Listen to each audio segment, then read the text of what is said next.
Hey guys, তো আজ আমি পুজো দেব সেটারই একটা ছোট্ট মিনি ব্লগ নিয়ে চলে এলাম। তো গাইস দেখো, এখন আমি ঠাকুরের বাসনগুলো তুলে নিচ্ছি এই বাটিটাতে, কারণ বাসনগুলো মাজতে হবে তাই। তো দেখতেই পাচ্ছ বাসনগুলো এখন তুলছি।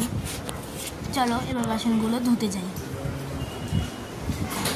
তো গাইস আমরা ব্যালকনিতেই বাসন ধুই।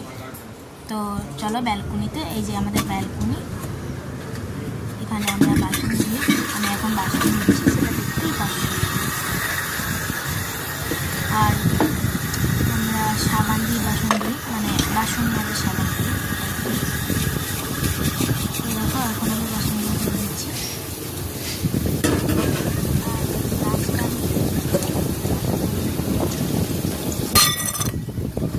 লাস্টে আমি জল দিয়ে ভালো করে পরিষ্কার করে দিয়েছি। প্লেটগুলো বাসন দিয়ে মেরে দিয়েছি। নকুল দানা দিয়েছিলাম তো আগের দিন, ওই জন্য নকুল দানার ছাপ পড়ে আছে। চলো এবার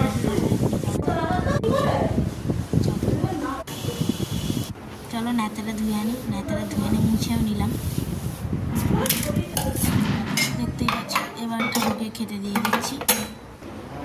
নকুল দানা দিয়ে দিলাম দুটো দুটো করে সবাইকে। এবার জল দিয়ে দিচ্ছি।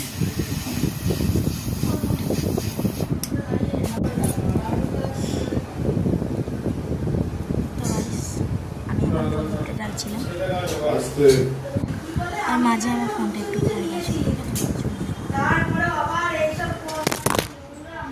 মানে ক্যামেরাটা সেট হয়নি ভালো করে, ওই জন্য ফোনটা পড়ে গেছে। এবার শাক বাজাচ্ছি। দুবার বাজানোর পরে তিনবার এবারে একটু হয়ে গেছিলো, মানে ঠিক করে বাজিনি। তিনবারটা বাজিয়ে নিলাম। শাকটা ধুয়ে তারপরে রেখে দিলাম।